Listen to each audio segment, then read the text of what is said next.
Welcome to the Carriker Chronicles, the People Show. Checking the pulse of Husker Nation, brought to you by DPS Concrete Construction. Check them out at dpsconstruction.net. And right before I was about to bring on my next guest, another first time ever. Last week, first time I ever interviewed Connor Hayden of Corn Crazed. Next week, Damon Benning for the first time joining the Chronicles. I got another first time guest today, but right before we came on, the news broke. The Nebraska versus Colorado will indeed be a prime time night game, 6:30 p.m. in Lincoln on NBC. And if you're as excited about that as I am, smash that like button, ladies and gentlemen. Show up hydrated, be smart, be safe. But I want to bring on my guest at this point in time. He is the publisher of Husker Online, part of the On3 Sports Network, KFAB News, Big Red Wrap-Up, and KETV. Mr. Sean Callahan, how you doing, my friend? Adam, it's great to be on. Yeah, it's good. We got some exciting news right as we're getting ready to tape here. Dude, so I'm excited. I want to talk about Nebraska, Colorado prime time. But before that, we got some big news yesterday. All right, Nebraska got their top quarterback target for the 2025 recruiting class. All right, 4-star dual threat quarterback, 6'2", 185 pounds, an individual who had 15 offers from the likes of Georgia, Auburn, etc. Okay, TJ Lateef committed to Matt Rhule and the Huskers on Sunday. What makes, in your opinion, TJ such a highly sought-after quarterback coming out of high school? Yeah, he's got a little bit of CJ Stroud type skill set. I mean, a really long, athletic guy, big arm. You know, Matt Rhule and the Huskers really only identified and recruited 2 quarterbacks for this 2025 cycle. Initially, they were on a local quarterback named Alex Mansky from Iowa, and he went to Iowa State. And, you know, he's close to Ames, Iowa, and that made sense. And that all kind of played out. When Dylan Raiola picked Nebraska and Daniel Callahan stayed here, the situation became a little bit harder to sell for quarterbacks to come in. But then immediately when Mansky kind of went his own direction late last season, early in the winter, Lateef was who they identified, and they began recruiting Lateef very hard. And to my knowledge, he was the only quarterback they were courting at that point. So to get that guy locked up before really on May 12th, I mean, that's where you want to be. And recruiting quarterbacks, you have to get that guy ideally by mid-May, late May. Yep. You don't want to go into June without a quarterback in your class because those are the first players that go quickly. And Matt Rhule and his staff had a pretty good plan with Lateef as their guy that they had been courting all spring. He was the only quarterback they brought on campus for an official visit, the only quarterback they brought on campus, period, over the last few months since Dylan Raiola got here. And they were able to close out on him. And that's exactly how it should have played out if you're Matt Rhule and the Huskers. So you made a great point. This could be a little bit of a challenging situation to sell to a young quarterback coming out in 2025. You got Raiola, you got Callahan, you got a much improved Heinrich Haarberg. How do you think this all, and we'll see how it plays out, but how do you think this whole thing kind of works? How do they put the puzzle pieces together with so many young, talented quarterbacks that are going to be in that room over the next couple of years? Well, as we know with the transfer portal, you have to expect the unexpected in college football. So you never know if one of those other guys could move on or leave. So you have to always obviously get a guy, but you're right. I mean, it's a tough sell, but I think the positives in college football now is the 4-game redshirt rule. You know, even if a guy like Lateef comes in or Callahan, you can still play them in up to 4 games their first year, let them learn, develop if Raiola is truly the starting quarterback. And that would give him another year of separation as a guy like Raiola would gain another year of eligibility and move into his junior year. So there's a lot of ways you can do it now that, pre 4-game redshirt rule, I think it was a lot harder because you couldn't play a guy at all. You had to truly redshirt them and sit them out. And now even the bowl game doesn't count towards the 4 games. So you can play a guy 4 games plus the bowl game. So there's a lot of flexibility, not with just quarterbacks, but all players to still develop and get a guy ready to go. All right, ladies and gentlemen, if you haven't done so yet and you are enjoying the stuff we put out here on the Carriker Chronicles, you don't want to miss it in the future, smash that subscribe button to the YouTube channel. All right, the hot breaking news, Nebraska, Colorado in Lincoln, 6:30 p.m. on NBC, night game, prime time. Sean, what are your thoughts on what the atmosphere and what this game is going to be like? And what does this game mean for the Huskers as well? Well, it just kind of all goes together here now for Matt Rule and the Huskers. You've got this great home schedule to start the year. This game had been kind of stuck with Fox Big Noon previously. Last year it was a big noon game, which was great. It drew almost 9 million viewers, which was the most people to watch a Nebraska football game since the 2010 Big 12 championship game against Oklahoma. So a lot of people watched these two teams play a year ago in Boulder. What kept this game off a big noon kickoff, though, was Texas goes to Michigan that same day. And that is probably the only game that would pull a higher number than this earlier in the year. Deion Sanders, as we know, has a rating shelf life that doesn't make it deep into September. But early on in the year, there's a lot of people interested to watch Colorado and Deion Sanders just to kind of see what things look like. And NBC jumps on this. I think it's got a chance to be as good of a home atmosphere as we've seen in a long time, maybe since that 2014 Miami game when the Huskers beat Miami and Lincoln for a night game as well. It has a similar kind of feel. There's just going to be a hatred, I think, towards the Buffs. And look, Nebraska fans, we know, are the nicest and greatest fans of college football, but they've gone into where you live now, Adam, the last couple of years in Colorado in 2019 and then now this past year. And it was some rough waters for Husker fans. So I think there's a lot of excited Nebraska fans for this game. It's going to be beautiful weather, ideally. You got Deion Sanders coming in here for a night game on NBC. I don't think you could have drawn it up any better. I tell you what, the feelings, whatever the feelings are, the Husker fans have towards the Buffs, the Buffalo team, the Buffs fans, I'm going to put it like this.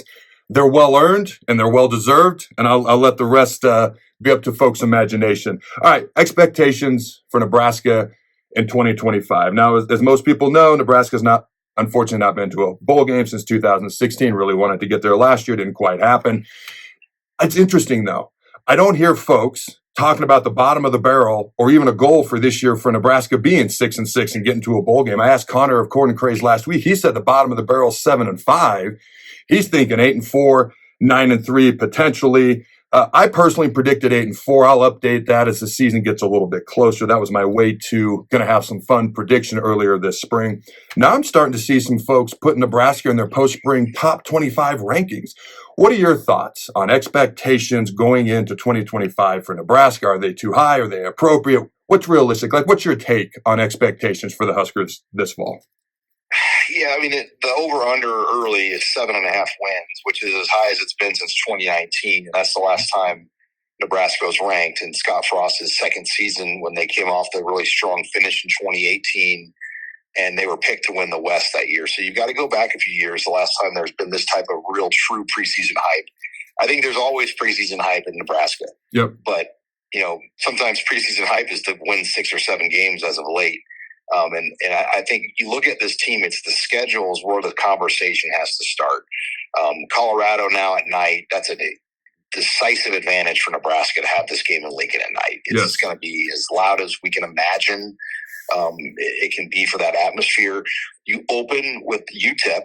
It's the first time, Adam, since 2019, Nebraska has not opened the year on the road and not opened the year against a Power 5 opponent. That's big. So you actually have the opportunity to kind of get your sea legs established early on the year and work things out and develop your team. And then Colorado comes in. But then you go look at the Big Ten schedule. Your first 4 games consist of Illinois, Purdue, Rutgers, and Indiana, in whatever order they play them. But it's as favorable of a draw. You don't play one team in your first 7 that on paper recruits higher rank recruiting classes than you do. Now, does that always add up to wins? No. But you're not playing an elite, team that has deep NIL pockets that has really gone out and built rosters. Now, it changes in the 8th game with Ohio State. But even UCLA, that's a great game for Nebraska and Lincoln with a first-year head coach who lost a lot of players to the transfer portal. They don't have a lot of NIL right now in Westwood. So that's an opportunity. I mean, there's 8 games right there that you look at. But we know the 4 that are going to be tough: Wisconsin, Iowa, USC, and then obviously Ohio State. They've got 4 extremely difficult matchups. I do think, Adam, Iowa is going to be a pretty formidable team. They return a lot of players. They're talking 9 or 10 wins in Iowa City this year, and I would expect Wisconsin's going to be improved in year 2 of Luke Fickell. So that will be a very tough game as well, Lincoln. I tell you what, the odds are Dylan Raiola is going to start this fall. Nothing, as we know, has been officially proclaimed by the coaches, but the odds are we're going to start a true freshman this fall. And I tell you what, those first 7 games, even Colorado, they don't want to play defense. They just want to score and get Shadur drafted number 1 overall. Let's be honest. It's the perfect first 7 games, 5 at home, to introduce a true freshman quarterback to Power 5 or just college football in general. Let me ask you this question. Is there a position group on this team, offense, defense, special teams, that you look at it and you don't genuinely think they're improved from a season ago, at least a little bit? Yeah, I mean, that's a great question and point. I mean, I think the offensive line, with what they return, and if they can get Mazuka back, that is going to be an improved unit. I mean, as far as veterans, it's as veteran of the line as there's been in Nebraska in a long time. When you add up the snap counts played, running back's my one concern still. You're taking away the QB run game now with Dylan Raiola. They don't want him running. We know that. Yep. Now, can Harvard come in and run some packages if he's not the starter? Maybe. But they're going to have to really rely on a true tailback run game. Do they have a guy that can get consistent 4 yards on first down? Do they have a guy that can, when it's 3rd and 2, 3rd and 1, 4th and 1, can you get that? Can you run? Because you're not going to run the quarterback anymore in those plays. So do they have that type of line and that type of running back to win the situational plays in the run game? I'm not worried about getting 250 rush yards a game. I don't know if that's going to happen as much anymore because of the style they're going to play with a huddle, the style they're going to play without the quarterback running, but they've got to be able to situationally run the ball when it matters. All right, ladies and gentlemen, as you know, this show is brought to you by DPS Concrete Construction. They are your local concrete experts. If this is the type of work, your field of expertise, and you're looking for a great employment, a great place to work, Jason Armstrong, DPS Construction is the place to be. Check them out at dpsconstruction.net. If you're looking to have this type of work done, ladies and gentlemen, they do a great job. Again, dpsconstruction.net. All right. The Huskers 2025 recruiting class. All right. They have 8 commits so far. As we know, we talked about the quarterback Lateef already, 4 from Nebraska.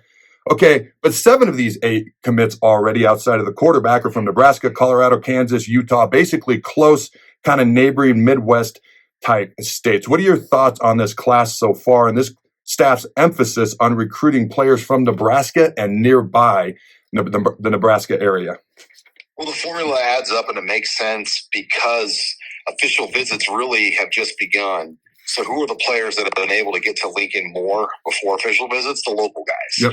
So they've done a really good job of going into those places. And you brought up Colorado, Adam. That is an interesting state now in recruiting to me because you have the Buffaloes who are not recruiting local high school players anymore. Yep. And that hurts a lot of kids to actually get their name out there early, because usually what happens if you're a Power 5 player in your state is the local Power 5 team offers you right away and that gets your name on the map. Well, they're not doing that in Boulder right now. So there's a lot of untapped players right now in the state of Colorado, and I feel like Nebraska is in a great position to get, maybe 2 or 3 Colorado natives every year on the roster moving forward. So I like what they've done. Tanner Church might be the best player in Colorado. They got him locked up in this recruiting class, and they're in on some very good players in 2026. You saw them go down and get Bryson Hayes, a 10-6 runner out of Kansas in the Wichita area. And I do think being in the Big Ten or the SEC is going to be a significant recruiting advantage as we move forward, as they start to come up with these revenue shares where schools have pots of up to $20 million or more to pay the players directly on top of what your collective can pay. That's where the SEC and the Big Ten are going to have that money without even thinking twice.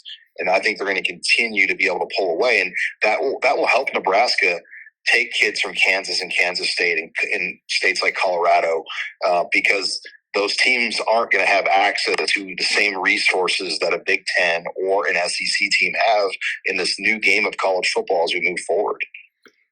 That's a great point about the Big Ten, the SEC as a whole, but especially Colorado. Deion has no interest in recruiting high school players whatsoever. No disrespect to Air Force and CSU, but I would have to imagine Nebraska would have an advantage over them when it comes to recruiting. So Colorado is a wide open state right now. That's a phenomenal point. All right, man, you have been covering Nebraska football, Husker sports for 20 to 25 years, darn near a quarter of a century. So I got to ask you, man, let's start.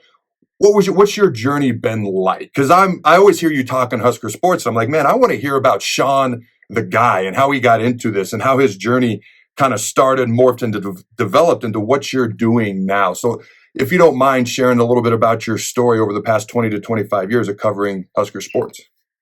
Yeah, I mean, it started growing up. I was an athlete as a kid in high school, played football, basketball, ran track. So I did a lot of things growing up. My dad was a walk-on back in the 70s, never saw the field, only lasted, I believe, 2 or 3 years as a walk-on those giant rosters. So I grew up, always following Nebraska football. We got season tickets in '93. I was 13 years old. So I began going to every home game at the age of 13 on, and really haven't missed many home games. I definitely haven't missed a home game since '99. But, even in high school and stuff, I went to every game growing up. So I was lucky to have a front row seat to some of the best teams in college football history from that '93 to '97 era, watching those national championship teams, not really missing a home game during that period. But I always had a passion to study sports, commentate, listen, and read about things. I've been reading. I still get a physical print newspaper every day at my house. That's awesome. Because it's a part. It's a part of my routine. Yeah. It's and I'm like, man, I've programmed my brain to what I do, and I can't go away from how I got here. So I still get I get a Wall Street Journal and a Omaha World Herald delivered every day. It's a part of my kind of routine that I've really followed since I was probably in third grade. Reading the sports page, reading the paper, keeping up on all the topics and the headlines. But I guess I went to University of Nebraska and got into journalism, got into broadcasting. Immediately, I was able to get a job as a sports director as a freshman with KRNU. And that got me my first football credential immediately as a freshman in college because they were looking for some freshman workers. And then I got hired as well at the Daily Nebraskan as a freshman in college. Sam McEwen, Omaha World Herald sports editor, answered the phone and said, yeah, come on down, let's talk. And I started on the very bottom of the totem pole at the Daily Nebraskan, covering volleyball, cross country, rifle, you name it, track. I did everything before I actually got into football. And it was at Christmas of my freshman year, Sam sat me down and he goes, all right, you've done a pretty good job. You kind of survived the gauntlet early, and a lot of people quit or don't like what they're doing. We're going to put you on a brand new beat, football recruiting. And this is 1999. Nobody really was on football recruiting yet. Mm-hmm. And your job is to follow Nebraska Cornhusker football recruiting. And Sam knew that I liked high school athletics and followed it. I went to a lot of games still, even when I was in college, and watched prospects. So it was a perfect fit for me. And then I came across Rivals.com back then, Jeremy Crabtree. And then he brought me and offered me an opportunity to be a part-time writer covering national recruiting. So my very first national story I wrote for Jeremy Crabtree in the year 2000 was a profile on Barrett Ruud as a high school junior at Lincoln Southeast. I called Matt Leinart when he was in high school, Brody Croyle, some of the top players in the country, and worked nationally. And one thing led to another, and I also started to work for 1620 The Zone in Omaha. And that summer, I had a great internship experience. They sent me back to Lincoln with a cell phone from the station, which back in the year 2001 and 2000, it was really rare to have cell phones. Yep. And my only job was to have to give daily Husker football reports at 5:45 when practice ended every day of the week. So that's how I started to begin reporting on the Huskers daily, was with 1620 The Zone with Kevin Kugler, who's now a national voice with Fox and the NFL. And those were the repetitions I developed on a daily basis. I've been on the radio every single day during the Husker football season since I was 19, 20 years old with daily Husker practice updates and reports. And I still do that same report today on KFAB radio in Omaha. So that's how I developed my Husker reporting. Then the recruiting side started there, and then the rest is history. When I was graduating college in 2003, I had to figure out what I wanted to take as my first job. I could have gone to ESPN and done a production assistant job. I had previously interned in Bristol, Connecticut, lived in Connecticut for 12 weeks. But Rivals.com called me. Shannon Terry calls me up, and he's now the owner of On3 and started 24/7. And look, the Nebraska market does not have a digital reporter yet, somebody that covers Nebraska athletics digitally. There's newspaper guys, radio guys, TV guys. We want to make you the first digital Nebraska football media writer. And it was an entry-level position, and took the job. And here we are today. Now I own Husker Online, and I've owned the brand Husker Online really for the last 15 plus years. So it's been quite a journey. I tell people it never feels like work, even though it is a lot of work. But when you can wake up in the morning and it's basically what you'd want to be doing any day anyway, it's the best feeling in the world. Dude, I can totally relate to that. That is awesome. And it's funny you talk about a routine, and this kind of relates. My dad, ever since I can remember, since I was in diapers, every Sunday morning he sits down and he reads the cartoon section of the Sunday morning paper. He still does that to this day. Like I said, it kind of relates to what you just shared with the print stuff. But it's funny, it's something he's done. I'm 40 years old. He's done for at least 40 years. And then it's interesting. You talk about rifle. Like actually, my kids' godmother is the former rifle coach at Nebraska from our time there at Nebraska as well. And Anthony?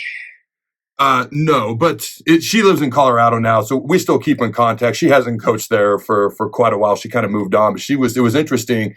Here's my bragging right, Sean. We played duck hunt on the Wii, and I beat her. And to this day, I still give her crap that I beat the rifle coach in duck hunt on the Wii, man. That was my big claim to fame with her. One of my favorite rifle stories, I always laughed about this. In a rifle match, Nebraska beat Navy. I said, man, we got big problems. Nebraska's beating the Naval Academy rifle right now. I feel good and bad about that. All right, man. Last question I got for you, and you can go any direction you want with this. Do you have a favorite Husker memory, story, player? I mean, something from your near quarter of a century of covering Husker sports that you think, the folks might find interesting? Well, a couple jump out. I mean, obviously the 2001 season was special. They went to the Rose Bowl, and I almost took that. I don't want to say I took that era for granted, but I thought it was going to be there like this my whole career. I'm like, man, we're going to go to Rose Bowls and Fiesta Bowls every year. And this is going to be great. But as you step further and further away from that, it was that day in Pasadena, California. I mean, it was a culmination of like maybe the greatest time ever to be a Nebraskan. You had the people that watched the teams in the 70s, the era that grew up in the 90s. And here we are in 2001. All of us are in Pasadena, California. 60-some thousand, maybe 70,000 Nebraska fans filled up the Rose Bowl that day. And granted, they lost to Miami. It wasn't a close game at all. But just that moment to be out there and to see this little state, the smallest populated state in the Power Five, along with West Virginia, to be on that stage in the Rose Bowl in Pasadena, that was a special moment. One of my favorite games still, Adam, and you were a part of this one. I love that 2005 Alamo Bowl win against Michigan. That game where Zach Taylor stepped in the pocket, and Michigan probably had 20 draft picks on that roster. And the Alamo Bowl was full of Nebraska fans that night. And that's one of my favorite games and wins, because truly coaching won that game for Nebraska. You guys were outmanned in a lot of positions by the Wolverines, who had really almost had an NFL level roster. And Bill Callahan figured out a way to win that game. I'm still mad, by the way, that the Cotton Bowl, that's one game I'm like, I don't know how you guys lost that Cotton Bowl in 2006. Because I thought you guys had Auburn and could have won that game by 2 scores. And I would have loved to see you guys win that Cotton Bowl in your final game at Nebraska. So a couple of things. All those games, I remember them vividly. I remember Michigan State, my redshirt freshman year. I've never told this, but one of the most classless teams I've ever seen in my life. They tried to pick fights with us at pregame bowl events, in the hallway before the game. They had a couple guys come into our locker room, try to pick fights. And then, I don't know, they couldn't even move the ball. We beat them like 17-3. Pelini's defense shut them down. And then Michigan was the polar opposite. I mean, they were very classy and professional. Their fans were kind of cocky and arrogant, but like in a more I'm going to stare at you like you're beneath us type of way, rather than I'm going to walk over and get in your face, try to pick a fight type of way. And I remember at the pregame bowl event, Richie grabbed a chair and he was ready to go, and a bunch of guys with the Michigan State bowl event, and they actually held him back, so nothing actually happened. So thank God for that. The Auburn game. Well, when you fake a punt on your own 10 and you don't get it, Sean, that's going to impact the entire game. And if I remember right, I think that was in the first half. So that wasn't great. The other game that I still have, I guess they're dreams, you could call them nightmares about, is that Big 12 championship game in Kansas City, one of the coldest games I've ever played in. But I remember that's probably the one game that haunts me the most for my Husker career out of all of them. So just think about like Maurice Purify, like, yep. I mean, that fumbled that opening play and Ricky Smith recovered. But you know, if he helps Nebraska win that game in Arrowhead, his life's different probably right now. Oh, for sure, man. And I remember that because that gave them their first touchdown. So I was like, oh God, they got the ball in like our 7 or 8 or 10 or whatever it was right away. So, oh man, hey, dude, this has been awesome. Let's do it again. Obviously, you do a phenomenal job covering the Huskers. Thank you for joining me, Sean. All right, ladies and gentlemen, as always, I got questions for you fine folks at home. Let me know your thoughts, comments, and your responses in the comments below, Facebook, Twitter, and the tube of you, YouTube. Number 1, will Nebraska versus Colorado or Texas versus Michigan have higher ratings? Number 2, all right, and I had this written down. I didn't get to it with Sean, maybe next time, but will Nebraska's defense, Tony White's defense, end up a top 5 defense in the country? And number 3, all right, who do you predict will be our starting running back game 1? Because it's a lot of question marks around that room, a lot of talent in that room as well.